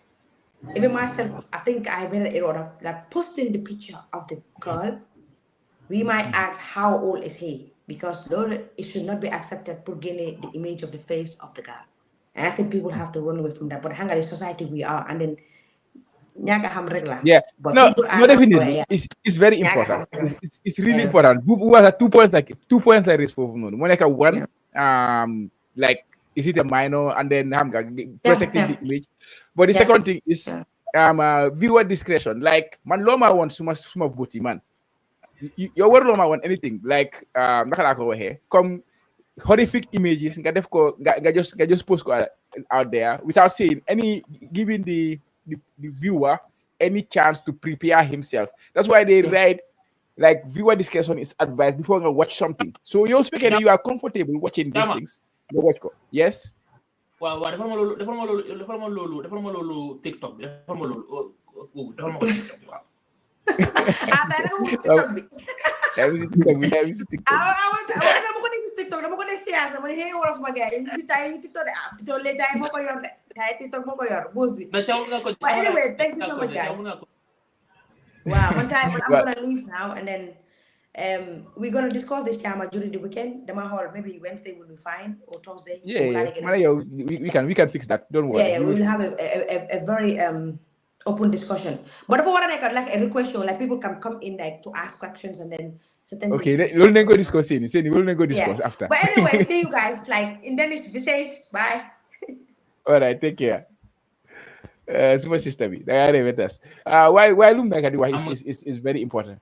I'm not gonna body wax nak. Mala te sobi mom lolu. Ngay gëna ya ko jow. Dama ko. La tontu de. Mané ko suma ko tobi tam ngi won ci background bi. Kaba lang bi. Mi ci Kaba yo che yo xam nga Kaba bu ba ko. Mi ci background bi Kaba so paré rek so gëné sa caméra rek ma dugal la ya. We see background be because one time I'm not going to say okay me how much just bring go in bro let me just bring him in then move on to the stadium you cool yeah you cool bro you cool welcome to the platform why you like that very well. Yeah, thank you very much man okay I want to so I don't want to small guys I'm like if you money the program I'm money only in you know because it was very interesting, you know. Yes, Santa Buba. That's good. Yeah. So I'm sure you wanted to contribute because I must send on some things, especially we don't discuss about the under 17 BQ, and of course I'm not idea I discuss definitely about the incident that happened in Brikama. What is your contribution to those two topics you know but you can start with the under 17 because you have something very important to share there. Concerning the under 17, foofu la njëkk a doore lu ma bëgg a wax mooy rek ma ngi doon déglu nag waaye daf dee xaw a dog léegi you know so du ma lee mun a follow waaye concerning the under 17 moom lu ma bëgg a wax mooy rek it's sad and that was the hope we had to at least have someone or a team from the Gambia participating in the higher tournaments like World Cup or something. It wasn't only hope which he didn't have. So it's a big setback again. Terek wants to know what being a coach, but I think that people are not happy back home as well with the situation where it end up. But you know what, because come about the grassroots football last time we couldn't discuss, and that's where we are lacking. And as a coach, he's satisfied with the preparations, and then you're not satisfied, as I understand. So there are things you have many. Man, believe money is all about the preparation. Man, I believe in the preparation. Bang door all along in grassroots football, and then we don't have that. We're not doing that, and so they remember the day. 1 month long, then I would rather go to the academies and take most of the players from the top 2 academies we have, like most of the clubs that come to under 17. That's what they did. Even so, Holy Uganda, when playing, 7 of their players came from 1 team, and 4 of them were starting yesterday. Because it makes the coach job easier, because you have players that are training week in, week out in the same team that knows each other. It's much more easier to create a chemistry than doing a screening and a scouting within a month with different all over the country, like they said, and different teams. Lulu, si period bo am dafa tax liggéey métti. So we need to work on that, and then we have a problem because man seetaan 4 games benn tey football lañ bëgg a play. Lulu mooy li ma gën a jaaxal ban façon football lañ bëgg a play ban lu ñoo play because man mënuma woon understand Gambia ban façon football because foog naa first game bi la it was like maybe pressure, but nga ñëw they playing the same thing the second game, the same approach the third game, the same approach the fourth game, especially so ñëwee team like Uganda boo xam ne they are physically strong and that's what they wanted to play. Dilimba comme like man buñ seetaanee game bi in the first 5 minutes gis nga ne Uganda li lañ bëgg a def. I understand because they were very after bu ñu leen score sax dañ sent rek clear ball bi suñ trop joxaat ñu ko, but man tey nga gis ne team bi moo gën a physical lu mu amee, so I shouldn't play the same pattern, I shouldn't follow them in what favors them, and for tam the same mistake we have been doing for all of the games.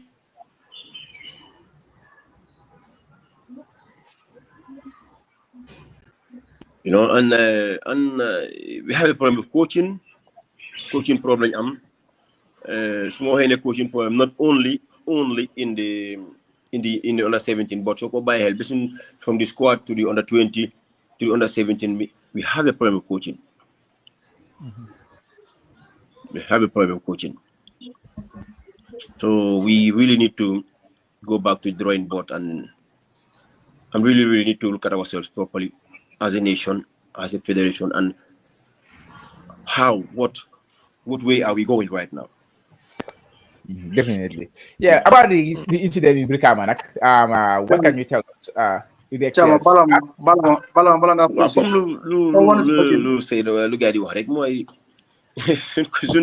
Culture is we think these things are normal. So and it's building our culture. But man mo gisee dama fogoon ne góor la waaye mo gisee ne jigéen la xam nga loolu is totally wrong, unacceptable. Work in the youth system, either you are a coach or consumer jëlee man as an example, I work with kids from 8 years to under 19. That approach and that mistake is because working in the youth system, even though we're matter, you understand me? You always have to go to their level. We always have to go down when you work with kids, not the opposite way. You understand me? So they may be up to the extent that younger use violence, then it shows how wrong we are as a nation, as a footballing nation. It shows that Okay, Chief, am na fu naa am na lu ma bëggoon a laajte so moom mu dugg si loolu noonu su ko defee ñu mun a lifin. Chief, go ahead. Kaba bro nuyu naa la. Ma laa fay waaw bro. Ana lii tey. Waaw léegi mag la. Okay. anyway li ma war rek mooy Chama xam nga man xam naa ko Chama xam nga ko waaye am na ñoo xam ne tamit ñu ngi seen xamuñ kon mooy Kaba so dama war a mu introduce bu am formally xam na sànga wax ñu jaar-jaaram xam nga fan la play fii Gambie ba nit ñi bu tey nit na dégg mu ngi wax kii mooy kan ba di waaw di fi Gambie football so suñu mënoon a delluwaat ba tuuti sa background rek of yow yaay kan fan nga jaar ak you know things like that man xam naa Chama xam na so xëy na am na ñoo ñu ngi seen xam non so moo tax sa baski waaw man moom moo tax sa baski kàddu bu waaw bu xam na xam naa ko Kama bro na nga def waaw no man suma carrière ngi door I think from Cherno Samba Academy during those days, and then from there we make it to the under 17 before the World Cup. Man, ñoom Zikola won, ñoom under 7, ñoom Ouza guy, ñoo fa nekkoon, understand nga. 2005, just after the Peace Cup, being with the team, make it to the last 2025 team squad. 6 months together with the team, week in, week out. I think I get dropped before when we on our way to the World Cup, I think. Before we went to last test game to Morocco. Because of they didn't have enough money. So they drop players and officers have to go as normal. And then left there, I went to Real Banjul 1 season, I think 2 seasons. Then I went to Walidan. Left 2008. I think that was the last league that Walidan won when I left. Before I left, half season, came to Sweden. Signed my personal contract in Division 1 2009, end of 2008, 2009. Then I went down to Division 2, couple of years, played actually I've played almost 810 games here in Sweden. Wow. In a 15 years career, different levels. 2009, 2013, I was the best defender of the whole of North in Division 2. It's Norland. So I brought him to Norland, more from, I think from Aglanda upwards, Bebu, then Umio. You know, then 2019, I started my coaching career actually. You have those 2 stages, and then my C license. Now I have my B license, and I'm working in Norway as under 19 coach, and coaching actually 2 clubs and 2 academies. Right now, so academy from 8 to 14, 15. You know, yeah. Jërëjëf man loolu laa bëggoon rek pour yoo ko si ne nit ñi xam nga Chama because mooy loolu am bro ba léegi yaa ngi bëri xajaan bagage yaa foofu léegi waaw bagage yaa foofu non pour ñu xamut Chama su daan play du ko si kaaba rek jar na lu nekk bul ko mbóoti waaw ba ne su ma ko moom moo jongul non seen dugga si jar na lu nekk macha allah am nga right, it's happy having you here. It's been a while, definitely, almost like more than 15 years. Yeah, I think 20, maybe almost 20 years. Wow, almost, yeah, definitely. Why content and content in terms of input? How many times you want to figure out? Achama. No, damay déggo moom si TikTok bi all the time. Xam nga, day moom si TikTok bi moom day déggo all the time. Ak tay maa ngi surf TikTok ma ni tuuti.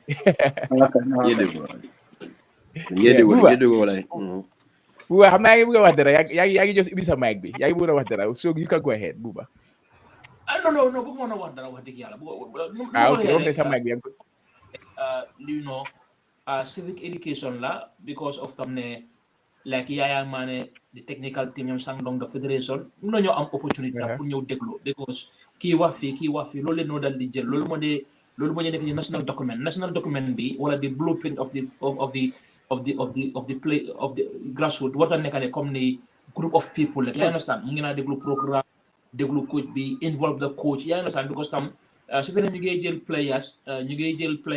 jël players Spain Sweden ak yeneen place tam at least coach si wane kat ne mën na dal am because kaw si boppam am na doom ku nga xam ne was very close to the national team so am na input yu nga xam ne maybe psychologically because tam national under 15 at under 20 la dañ dee bañ a ubbil suñu bunta bi with our coaches outside wante national team yi gis na ñoom pa an ñu fa wante tam suñu ñëwee si junior catégorie bi even dema sax am na ñu nga xam ne ñu noonu wañe ne ok léegi ni sax lan moo tax Lamin Sané Jose Mourinho warta dal di jël team bi because nga nekk academic coach like it's different pour nga dal di ñëw nekk national team coach because academy si Gambia den advance sante am na ñeneen ñi nga xam ne sax soo bàyyee xel play si nga xam ne dañ jëlee Sénégal ñu ñëw play dañ dee gis difference bi sax dañ dee gis captain bi sax difference bi mu ne dalee play so it's good comme ni civic education si football like mun nañoo dégloo fu nekka mun nañoo dégloo fu nekka so ñu jël lu baax yi yëpp binda ko ba pare tam put ko tam in practice because nekko ne tam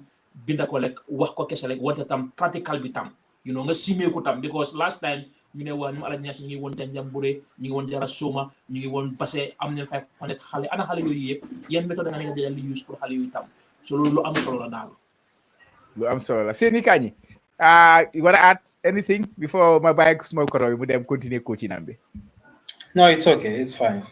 It's good.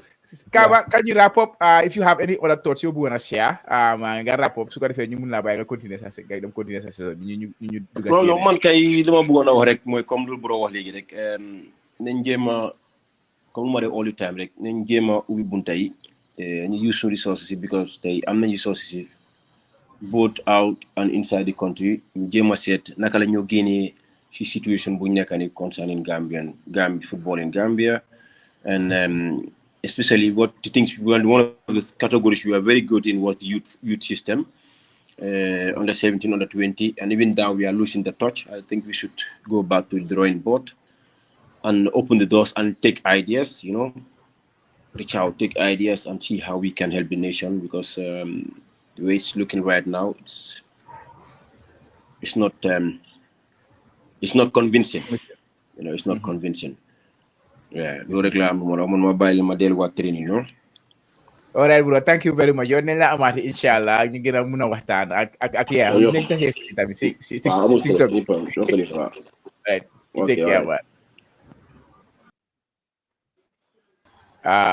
wow anyways ñu move on tey so bi gudda la de maa ngi try pour manage ay 7 people mënuma loolu noonu waaye dafa miir waaye ñu ngi try rek so ka yépp di screen wi ñu ko yokkal ñu ko longal bo chama li gën a am solo mooy jàngat bu bëri mu fay génn tey lu bëri ngay feeñ tey understand fana lu mooy main position bi xam nga enlighten ñi joleen information so loolu am sa yaakaar na ñu bëri ñu ngay toog si daan understand so wala ñu ñëw seetaan bëri nañ so because of they are interested in what is happening here so lu bon kay mooy nga am soobu boor ba pare nga nekk fi di wax rek te wala fi dara lu am njëriñ waaw ma ne dégg Buba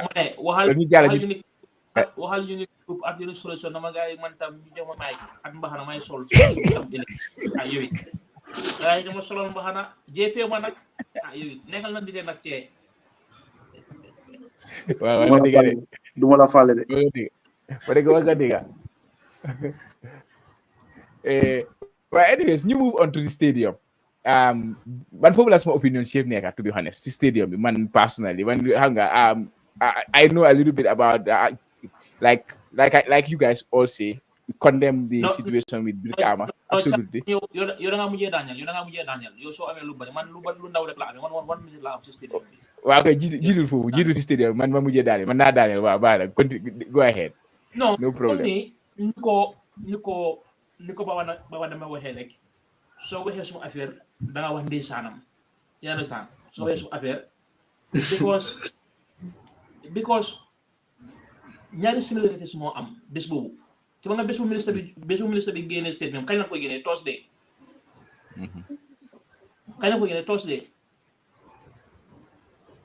Chama Thursday la ndax yeah I believe Thursday la information bi génne yeah lan mooy xew biir Sénégal ci Friday bi mooy bu gaa yi annoncé seen stadium bu SB right bu ko gaa yi di unveil ñettala gaay den announce stadium unveil Ziguinchor unveil Diourbel yaa understand lii lu mu laa jàngal mooy ne su nekkee benn yaa understand ba léegi si mini packs yi rek naa ñëw de mini packs yi dañ fa def lightning surface perimeter fence borehole ñu jël si ay project yu foolish spécial xaalis si FIFA wante ñun tey fédération bi su nekkoon si place bi nga xam ne mënoon naa dem si FIFA óolu ko ni kon FIFA du ñu doon defal lu FIFA defal Sénégal caama na du dëgga yeah definitely na du dëgga dëgga dañu doon loolu kon ñun suy célébrer temporally ñun ñi ngi célébrer temporally ñun ñi ngi célébrer temporally ñu ngi unveil 3 ana difference bi ana capacity bi huge. ana It's xalaat huge. bi ana éene bi you understand so Bakary Badji dafa fi dara lu nga xam ne daf fi toj xam nga buñ fi nekk di naxaati caama you understand if you talking to the people xamal leen ñu nga waxal ñun laa déglu ñu nga waxal yàlla tëju seen ay xol bul fi ñëw amul fi dara lu nga xam ne lañ fi dal di def di wax ne ñii waaw lii xol yi dañ war a dal nekk hey you either deliver the stadium wala nga noppi you understand deliver the stadium nga noppi because journalists yi the most important aspect of the news foofu la ngay fàtte lan moo tax mu nekk temporel lan ak lan den ñàkk xam nga sa wax bi yëpp sa 20 minutes wax bi yëpp yaa ko fa amee soo ko amee tontu ma wala ma lan moo des nekkuñu ne I don't know the answer, but it's a good question. I know. Wow. Yeah. loolu mooy because wax dëgg yàlla tey dafa costi fédération bi ñu doon xam fu ngay doon dem nag ñu doon dem ñoom parce que yàlla leen xiiree Thiès yàlla xiiree leen Morocco yàlla xiiree leen Tanzania yàlla xiiree leen Ivory Coast ñu doon xam fu ngay doon demaa seen canti mi nag wante tey at least loolu dafa cost boobu suñ ko cotee tey mun nañ ko dugal feneen in another aspect of football wante lu ma bëgg a wax léegi mooy ñu ne ñun as a nation den souffle suñu boppa den iñaan suñu boppa because am na yeneen ñu nga xam ne mu ngi génne ne contract bi sax dañ ko jox ñoom seen boppa wante lu ma bëgg a wax léegi mooy ñu ne Sénégal ñoom 24 hours after ñun buñ parte temporel nii ñi ñu wone fi 3 stadiums ba pare loolu yëpp FIFA funds wante ñun dañ jël suñu FIFA funds yi yaaxa ko ba léegi suñ buggee puus sax duñ ko ñu mën a wax FIFA you understand because FIFA jox nañu xaalis yu ngoos junum ngoos you understand so I think ne like it's very sad man duma si mer woo duma si sonal suma boppa woo man duma si lifin dama leen bésoo gis naa ne boobu seet ma leen bésoo gis naa ne fajare ngeen a wax man fale wala sax parce que man lu ma wax ministre mooy ñu ne is either you deliver wala nga noppi so bul ne isil temporal nii because lu ma la waxoon mooy ñu ne ñun nu bañ a noon ndóor yëpp si affaire stadiums ñu ngi seen stadium yaa ngi ubbi léegi nii ñu nu bañ a ndóor ñëpp you understand so wante it's good buñ dee naxaate comme ni ne is the first time the CHAN team or the first time xam nga ni ñaan bëgg a seetaan ndiki bëgg na seetaan national CHAN team niki national team leen bëgg a seetaan even Thierno Baaji sax bëgg naa sol vesa bëgg na nañ ko aaye vesa boobu bëgg na ko sol sansé ko national team Thierno ko dem bëgg a sansé pour waafu wala pour order Tunisia yaa na sax so foofu la newoon natee xam nga ngeen sax fa waxee caaba it's a very half big situation nu ma ko waxee like it's a very disappointment every day ñoom baro ñu ngi dugal xaalis si politique jabaram maa ngi dal di dem so ban interest la gaay am sports you understand ban interest na tam dañ bëgg a drag lii ba politique because fu mu nekk nii ñu si April dañ ko bëgg a drag ba August septembre ñu deliver ñëpp tam votal leen tam you know so these are the questions yi nga xam ne war nañ koy wante comme ni Sénégal su mu nee unveil ñetti stadium benn stadium ak ñetti mini stadium si Diourbel ak si Ziguinchor ubbi la ak yow nga toog fi di wañe waaw di temporary la lii ñëpp dañ war a dañ nekk ak benn kontaan leen si ci ko dof yooyu ndeysaan rek ci ko loolu ci ko dof la Caama you understand at least you know yow as a minister Caama you understand ñëwal nga wax ni ki you know you communicate Caama xoolal kines bu mu amee seen new fédération naka la mel rek you see changes Caama that day opposition bi waaye ñëpp ñoo ñëw xoolal after loolu ban high profile match boo fa daal di amoon FC Leopards daal di fa play Gor Mahia daal di fa play ñaata get tickets moo fa daal di nekka you understand yaa ngi gis sa Kenya ak Gabas yaa ngi gis like advertisement yaa ngi daw si ground bi you understand like traffic mu ngi xam nga yaa ngi busy wan dal ma la ko waxee ñun fédération bi den exhaust seen force yi ñoom you understand ñoom wante loolu ñu dina rafet tey ñu ne Caama tey because xam nga li xew because FIFA su ko doon tapas ñoom ñu si doon am macaat ñoom ñu si doon am macaat kon loolu moo tax sax jëloon ifin boora sax ñaanu ñu doon ñaala sax bu ñu FIFA wala sax dañoo rénover wante FIFA su di ko rénover loon tey dañoo jox suñu caabi tout this Chinese you understand secteur buy dal di ñëw ni ñu play fa Gabon o ñu play fa yeneen di koy tam kon di mentality ak éene bi ak di way forward xam nga solo moo tax ne ministre bu dal di génnee it took time the fédération pour ñoom ñu binda wante yéegoon nañ ko lan moo tax the arrival of the CAF office lan moo tax ñëwut lan moo tax tam ñu yàkkamti temporel ñu yàkkamti mënuñu ñoo denca xaalis boobu sa de yaa ngi understand mënuñu because maa ngi fi ne it's a false promise it's a false promise yaa ngi understand ñu ne waaw ñu ngi ngooto nga wante why not mënoon ngaa spare this window bi nga dinaa liggéey yaa ngi because it cost money or tam positive baax na because CAF instruction su ñëwee inspecteur fa wane ne ok lii ak lii moo dalee des fekkante defuloo ay mistake wante daal like lu ma nekk di wax daal mooy ne the message is clear deliver stadium bi wala nga noppi better than that propaganda that politique wax nii ne temporal nii fii non yow xoolal dëkk yu nga xam ne ñu ngi fi dëkk yooyu stadium yi yëpp maa yemee seen ay tur ñëpp ñu ngi delluwaat fu gaay di leen caama du caaxaan ifin South Sudan ñoom ñoo jógee si xeet 2011 la gaay am kóoroñ 2011 fekk ne kama mu ngi play fii loolu tey la su 2011 tey la wante ñooñu nga xam ne ñooñu leen am independence 2011 ñooñu mën a ñoo am a good stadium yaa ngi understand et international standard ñun ñu fi toog di rénover stadium nga xam ne ñu ngi ko build depuis Mami Chee bu mu juróo woon. Thank you very much. Let me move on to Chair then. Chair, what is your take on the stadium, the temporal approval of the stadium? One more time, understand that? We are not a serious country. So one more time, because these people are not serious. Because everything I'm saying is politics everywhere, politics. Understand that? Then you legal, you learn solar. What they are doing, we don't need that. Understand? Because can I move again? So you take the swing cop, temporal. What is all those nonsense? Temporal approval. What is that? Understand? Come and call the press. Talk like you what time. You know how many look for me. Why don't you get a minister be post? Minister be post. Just like that. No. Man, also, but I knew what you learn. You don't because these people are respect with you. Understand? They are just not serious. They are not serious people. So I don't have time to talk about it right now. Yeah, that's my stand.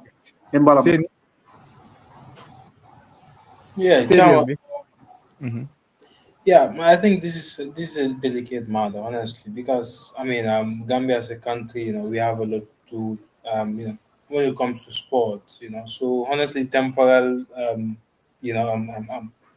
green light or the terms they use.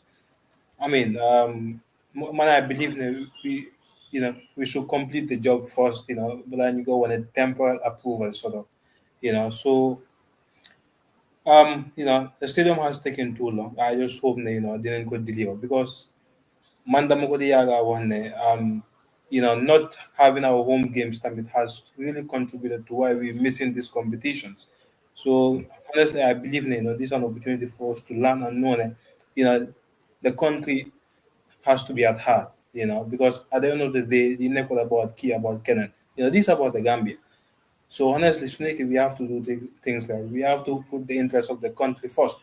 But I just hope the job will be complete before the 2027 AFCON qualifiers will start, or even the games will play ahead. So yeah.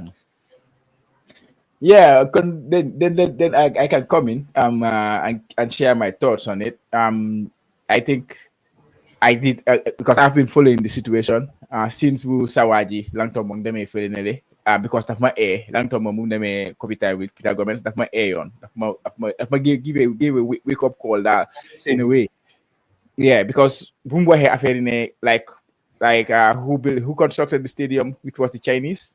We are responsible, like we are still in the Gambia. And then later we find development. The same company, Monica Senegal, is the same company that renovated the 3 stadiums which Senegal don't unveil yesterday. 4 stadiums which Senegal don't unveil. Those renovation, and this was done by the Chinese free of charge. Because ñoo build initially Senegal seen main stadium bi Léopold Sédar Senghor guy build Gambia seen stadium bi almost the same period lañ ko build the same time lañ build those 2 stadiums. I believe na ñoom ñoo dem fële ne tamit ay Kenya yooyu noonu tamit guy defa seen liggéey ak yooyu noonu, but I'm not sure about that. So loolu noonu daf ma ayoon man personally. So then ñu def suñu diggéen ñu gis ne Sénégal fu mu nekk nii completing 4 stadiums within 3 years, right? In 2022, Senegal started the renovation of their stadium. In 2025, they completed 4 stadiums. So in engineering terms, or in time scale, you can say in 9 months, Senegal completed 1 stadium. Because if you complete renovation of 4 stadiums in 36 months, if you divide it by 4, that gives you 9. So 9 months it took them to complete the renovation and then get the approval. Of course, they were doing it simultaneously. In total, all of them took 3 years, but it was 4. In Gambia, we started in 2021 talking about the renovation of the stadium. And now we are in 2025, and the best we have got is a temporal approval. The best we have got is temporal approval in 4 years. Understand? And then it's not just about the temporal approval. It's about this Gambia and Strand. We know our coffers are not strong. We don't have a lot of money. So who Senegal did they negotiated with the Chinese to get that, and then get it free of charge, get it renovated, get it finished without spending a dime. Why didn't we use this avenue? Man, popular small question, we need to go back to the minister, to the ministry. That's why Chelumba FA press we talk, minister. It will be very important because this is my question again. One question be like Minister be answer. In 2021, when you were given the contract of this stadium, like, what was the process? What was the process of tender? When you get confirm a low known. Understand? And then the second question is obviously, why was the Chinese not an option for the Gambia? Again, like I said, it's 3 options for me. 3 options why the Chinese were not involved. So the one option is it was not possible. Like, we were not gonna get it from them. Which for A, B, and C reason, let them tell us what the reasons were that it's not possible to use the Chinese. Why? If that is not the case, it's about somebody not having heart for the country or somebody being incompetent. Incompetent in what sense? Like, you can use the Chinese to get it for free. Instead of, you can use the company that built the stadium in the first place to get it for free. Instead of, before I call them contract another company in the country. So these are the 2 options for Nega. What are the third one, Monica? It was corruption. You were just corrupt and then you give it to somebody that you know. So these three things can only be the cases. Either it was not possible for the Chinese to help us, or we were incompetent to know that the Chinese were incapable of helping us, or we were corrupt and we give it to somebody we know. Let them give us the answers. Like, we need to know these answers. That's why when people tell me that we all know the answer, what the answer is. And again, if you ask me, I can tell you where I think the answer is going to be, but you want to get it from them. You want to get it from them. Why was this not an option? That's why if the media sit with them and ask them these questions, know the answers to these questions, then we can, clarify. We can make ourselves clear, because 200 million for Gambia is a lot of money. It might not be a lot of money for another country, for China, for another country, but for Gambia, 200 million plus is a lot of money to be wasted on a stadium when we could have get it for free. Because so guy them then share them na aksini na habuba them na because he is getting late sini. I will just wrap up. Then you wrap up so hopefully next week change what na sa. So yeah. But yo any final words you buga shed before you wrap? Yeah, again, I'm not quite happy to be here as usual. Learning from each and everyone. I believe this kind of discussions help because we are doing this for our country, and government people will learn, and as well, you discuss. This has to be around discussion as well. I just hope that after missing out on the under 17, sport, that we have to go back to the drawing board earlier, and as well, have the right steps in place as well, because more earlier, this is the future for football. So I believe in the henceforth, we have to do the right thing. In the next 10, 15 years, a Gambian national team will be a competitive one. So they've been with us. That we'll keep doing our best and ensure that we give happenings of our football. So thank you guys. Thank you, Sini. Che, final word. Chama, man, I have this thing more. It's for the Gambia Sport Journalists Association. led by Omar. Demo buga ñaan gaay dimbal ñu ci lolu. Let them engage the Ministry of Youth and Sports. Understand that? Regarding the stadium issue. Understand that? They need to face the press. We need to know what happened. Understand that? More entail all these things that they are saying. This temporal approval. Why didn't they go with the Chinese? Things like that. Everything should be clear. We need to know. Understand? Because they are functioning very well. Understand for starters. So I think they will do us good if they can engage the ministry. Understand? So the ministry nangu ñoo ak ne la sen how do you call it request me. Let them also come make a press conference. I mean the sport journalism what dañu ne ministry bi waxu nangu ñoo tontu gaay. Understand? It's our time, Chama. We as Gambian, we held our leaders accountable. Understand? Because they are our servants. We are paying them. They have been paid the tax. They have been paid by the taxpayers' money. And we are not paying the tax. We need to understand they are not our boss. We are their bosses. Because li yabatela. Li dafa wala nahari. If you look at that, dafa wala nahari. It's absolute nonsense. They want to the highest level more li. Ask me the I face with amulok to tamit. Me say dama di defante wat. Bi ko posa mi bu defar di defante. So when you get this aggression and you have an opinion, but the reality more clearly. We don't need that. You wasted our time. You wasted our resources. You wasted our money. You cost us a lot. You cannot qualify to the AFCON. Then don't let the play part. How many games have you spent outside? Huh? Nyara dedicate Johannes. Going to Ivory Coast, going to Tanzania, going to you are paying money. You are spending money there. Lord, understand? So there are so many questions you want to answer. Come on, we know the ideas nonsense. I temporal approval. Then so many we got temporal approval. Then you continue then you ban. It's not right, man. Man, leave more than hurry. Muta bukuma se wabusuri. Why bang just for journalists you try you engage ministry. You wax ak ñom. Let them have a press conference. Let them talk to the general public. We need to know. It's our money. They invested our money there. Do contract ko xamna xamul liggéey bi. Tay ci jang fi. There are so many things you got to answer. Xam nga waaw di tamit di jaajëfal di jégal suñ audience rek xam nga si wayaagaay bi waaye comme nga am na solo bi lu ñu discuss is very important xam nga di gërëm seeni di gërëm ñaari seeni di gërëm bu waa space ak kaba bi fi jaaroon xam nga ñu di leen jaajëfal di leen am ay seen contribution towards Gambian football kenn du ko natabili seen taxawaay rafet na am ko di gërëm président di leen rek dañu di daje ba si kanam caama di la wax gaay nag fi nekk pare na moo de saa si pare naa si léegi bëri suñ nañ ma dégg wana la nga bay promise bi yaga la wax loolu just defal rek ma waaye bëri suñ nañ ma dégg waaw anyways jërëjëf jëf suma gaay comme doo ko waxee ma ne ko seeni jéeni jaar na fi Kaba jaar na fi Buuba moom ci seen regular space seen regular seeni Kaañi of course regular so di leen jaajëfal gaay yëpp rek fo xam nga ñuy continuer di ñëw di waxtaanee si suñu football ak of course si suñu audience yi tamit am na ñoo xam ne dee toog throughout di wana su fekkee ne kenn la ñaari nit la sax we really appreciate that ñu dee toog déglu ñu ba jeex xam nga Facebook Instagram ak YouTube ñu ngi leen agréé ñëpp di leen jox dig daje ba next week inshallah so bi gëna nag tuuti tey man sax dama xaloon ak li fi cool tuuti sax xam nga managing a lot of guests at the same time. But hopefully going forward, we will find a better way to structure it. Nga xam ne gën a génne di ideas, the brilliant ideas yu nekk si suñ gars yi understand so di leen jaajëfal lépp.